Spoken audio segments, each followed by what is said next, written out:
ആകാശവാണി.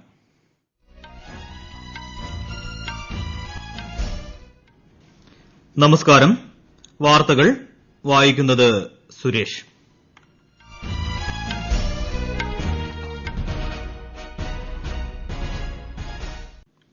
പ്രധാന വാർത്തകൾ. പ്രിസൈഡിംഗ് ഓഫീസർമാരുടെ 80ാമത് അഖിലേന്ത്യാ സമ്മേളനത്തെ അഭിസംബോധന ചെയ്ത് പ്രധാനമന്ത്രി നരേന്ദ്രമോദി.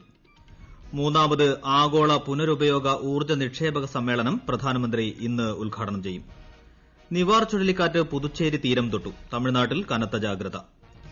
രാജ്യത്ത് കോവിഡ് മുക്തരുടെ എണ്ണം 86 ലക്ഷം പിന്നിട്ടു. രോഗമുക്തി നിരക്ക് 93.66%.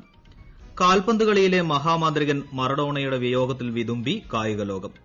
ISL ഫുട്ബോളിൽ ഇന്ന് Kerala Blasters north east United പോരാട്ടം. വാർത്തകൾ വിശദമായി. ഗുജറാത്തിൽ 80ാമത് ഓൾ ഇന്ത്യ പ്രിസൈഡിംഗ് ഓഫീസേഴ്സ് കോൺഫറൻസിന്റെ സമാപന സമ്മേളനത്തെ പ്രധാനമന്ത്രി നരേന്ദ്രമോദി അഭിസംബോധന ചെയ്തു. വീഡിയോ കോൺഫറൻസിംഗിലൂടെയാണ് പ്രധാനമന്ത്രി സംസാരിച്ചത്. ഇന്നലെ രാഷ്ട്രപതി രാംനാഥ് കോവിന്ദാണ് സമ്മേളനം ഉദ്ഘാടനം ചെയ്തത്. ഉപരാഷ്ട്രപതി M Venkaiah Naidu, Lok Sabha speaker Om Birla, Gujarat governor ആചാരി ദേവ്രത്, മുഖ്യമന്ത്രി വിജയ് രൂപാനി എന്നിവർ പങ്കെടുത്തു. 1921ലാണ് പ്രിസൈഡിംഗ് ഓഫീസേഴ്സ് കോൺഫറൻസ് ആരംഭിച്ചത്. 3ാമത് ആഗോള പുനരുപയോഗ ഊർജ്ജ നിക്ഷേപക സമ്മേളനവും പ്രദർശനവുമായ RE ഇൻവെസ്റ്റ് 2020 പ്രധാനമന്ത്രി നരേന്ദ്രമോദി ഇന്ന് വെർച്വലായി ഉദ്ഘാടനം ചെയ്യും. 2 ദിവസത്തെ സമ്മേളനത്തിൽ ലോകത്തെ പ്രമുഖ പുനരുപയോഗ ഊർജ്ജ കമ്പനികൾ ഉൽപ്പന്നങ്ങൾ പ്രദർശിപ്പിക്കും. 70 രാജ്യങ്ങളിൽ നിന്നുള്ള ഊർജ്ജ മന്ത്രിമാരും പ്രമുഖരും 200 പ്രഭാഷകരും പങ്കെടുക്കും. കഴിഞ്ഞ 6 വർഷത്തിനുള്ളിൽ $64,000 കോടി നിക്ഷേപം ഈ മേഖലയിൽ ഉണ്ടായതായി കേന്ദ്ര പുനരുപയോഗ ഊർജ്ജ സഹമന്ത്രി RK സിംഗ് ആകാശവാണിയോട് പറഞ്ഞു. തമിഴ്നാട് തീരത്ത് നാശം വിതച്ച നിവാർ ചുഴലിക്കാറ്റ് പുതുച്ചേരിക്കടുത്ത് കരതൊട്ടു. ഇന്നലെ രാത്രി 11 മണിയോടെയാണ് ചുഴലിക്കാറ്റ് കരതൊട്ടത്. 120 മുതൽ 130 കിലോമീറ്റർ വരെ വേഗതയിലായിരുന്നു കാറ്റ് വീശിയത്. അതിതീവ്ര ചുഴലിക്കാറ്റായി തീരം തൊട്ട നിവാർ ശക്തി കുറഞ്ഞ തീവ്ര ചുഴലിക്കാറ്റ് എന്ന ഗണത്തിലേക്ക് മാറിയിട്ടുണ്ട്. കൂടുതൽ വിവരങ്ങളുമായി ജോസ്ന. നിവാർ ചുഴലിക്കാറ്റിനെ തുടർന്ന് തമിഴ്നാട്ടിലെ വിവിധ ഭാഗങ്ങളിൽ പേമാരിയും കനത്ത കാറ്റും അനുഭവപ്പെട്ടു. ചെന്നൈയിലും കാഞ്ചീപുരത്തും ശക്തമായ മഴ തുടരുകയാണ്. തമിഴ്നാട്ടിലെയും പുതുച്ചേരിയിലെയും താഴ്ന്ന പ്രദേശങ്ങളിൽ വെള്ളം കയറി. 10 ഇടങ്ങളിൽ മരങ്ങൾ കടപുഴകി വീണതായാണ് റിപ്പോർട്ട്. കാറ്റിന്റെ വേഗം അടുത്ത മണിക്കൂറുകളിൽ കുറയുമെന്ന് കാലാവസ്ഥാ നിരീക്ഷണ കേന്ദ്രം അറിയിച്ചിട്ടുണ്ട്. ആന്ധ്രാപ്രദേശിലും വിവിധയിടങ്ങളിൽ കനത്ത മഴ റിപ്പോർട്ട് ചെയ്തു. ആന്ധ്രാപ്രദേശ് ജലമന്ത്രി P. അനിൽകുമാർ സംസ്ഥാനത്തെ സ്ഥിതിഗതികൾ വിലയിരുത്തി. YSR കടപ്പ ജില്ലയിലെ എല്ലാ സ്കൂളുകൾക്കും ഇന്ന് അവധി പ്രഖ്യാപിച്ചിട്ടുണ്ട്. കുർണൂൾ, YSR കടപ്പ, ചിറ്റൂർ, ഗുണ്ടൂർ, പ്രകാശം ജില്ലകളിൽ റെഡ് അലർട്ട് പ്രഖ്യാപിച്ചിട്ടുണ്ട്. വിസിയനഗരം, വിശാഖപട്ടണം, കിഴക്കൻ ഗോദാവരി തുടങ്ങിയ ജില്ലകളിൽ യെല്ലോ അലർട്ടും പ്രഖ്യാപിച്ചു. മീൻപിടുത്തക്കാർ കടലിൽ പോകരുതെന്നും നിർദ്ദേശമുണ്ട്. News desk, Akashvani.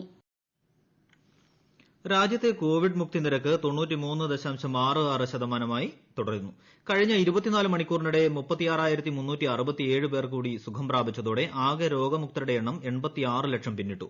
ഇന്നലെ 524 മരണമാണ് റിപ്പോർട്ട് ചെയ്തത്. ഇതോടെ ആകെ മരണം 1,35,000 കവിഞ്ഞു. 1.46% മരണനിരക്ക്. 4,50,200 പേരാണ് നിലവിൽ ചികിത്സയിലുള്ളത്. കഴിഞ്ഞ 24 മണിക്കൂറിൽ 10,90,000 കോവിഡ് സാമ്പിളുകൾ പരിശോധിച്ചതായി ICMR അറിയിച്ചു. ഇതോടെ ആകെ കോവിഡ് പരിശോധനകളുടെ എണ്ണം 13,60,00,000 പിന്നിട്ടു. ലോകാരോഗ്യ സംഘടന നിർദ്ദേശിച്ചതിനേക്കാൾ 5 ഇരട്ടി പരിശോധനകളാണ് ഇന്ത്യയിൽ നടത്തുന്നത്. രാജ്യത്തെ പ്രതിദിന പരിശോധനാശേഷി 15 ലക്ഷമായി വർദ്ധിച്ചു.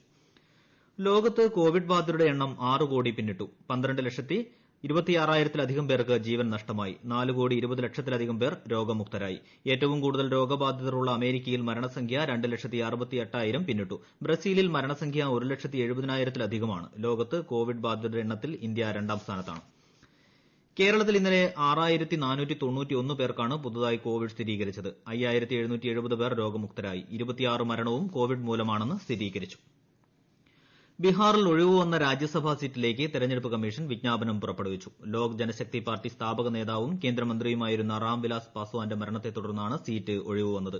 അടുത്ത മാസം 3 വരെ നാമനിർദ്ദേശ പത്രികകൾ സമർപ്പിക്കാം. ഡിസംബർ 7 പത്രിക പിൻവലിക്കാനുള്ള അവസാന തീയതി. 14 വോട്ടെടുപ്പും ഫലപ്രഖ്യാപനവും. ഈ വാർത്തകൾ ആകാശവാണിയിൽ നിന്ന്. കൊറോണ ആശങ്കയല്ല, ജാഗ്രതയാണ് വേണ്ടത്. കേന്ദ്ര ആരോഗ്യ മന്ത്രാലയം പുറപ്പെടുവിക്കുന്ന നിർദ്ദേശങ്ങൾ.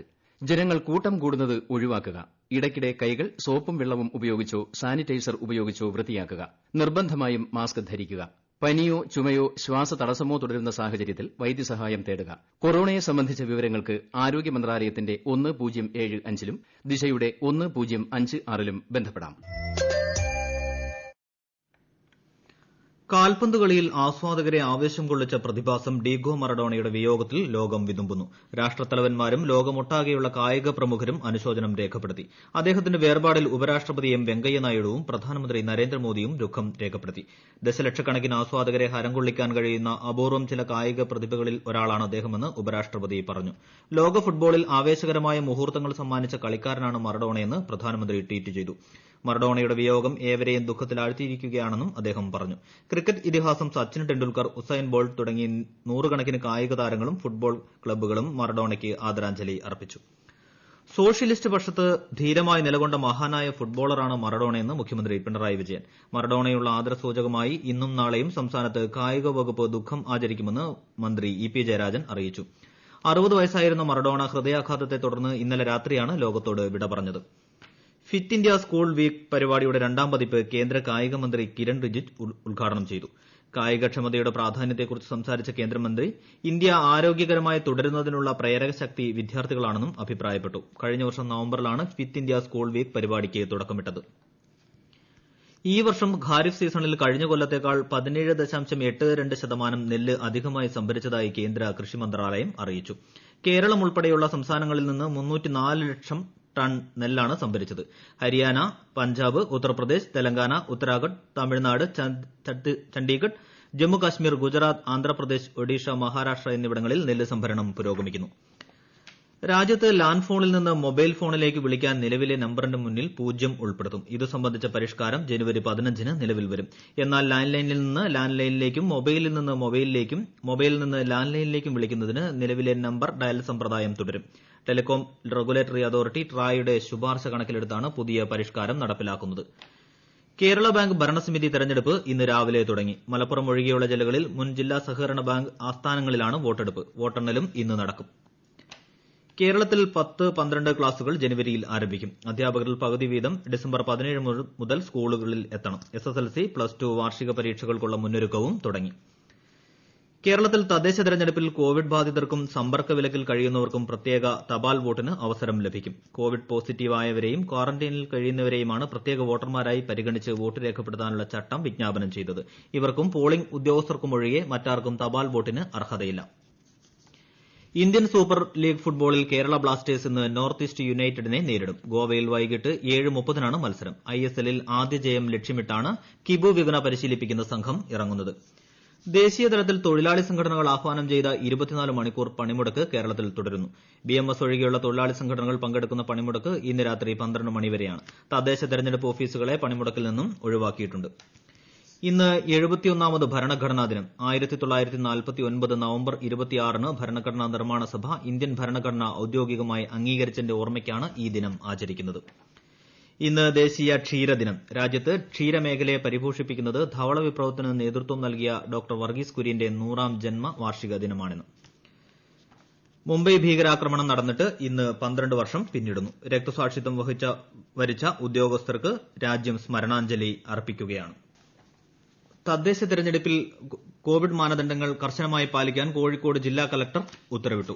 വോട്ടർമാർക്ക് മാസ്ക്, സാനിറ്റൈസർ എന്നിവ കർശനമായി ഉപയോഗിക്കണമെന്ന് നിർദ്ദേശം നൽകിയിട്ടുണ്ട്. സ്ഥാനാർത്ഥികളുടെയും മറ്റും പ്രചരണ പരിപാടികളിൽ ഈ സന്ദേശം ഉൾപ്പെടുത്തണം. സ്ഥാനാർത്ഥിയും സ്ഥാനാർത്ഥിയോട് സംസാരിക്കുന്നവരും മാസ്ക് താഴ്ത്താൻ പാടില്ല.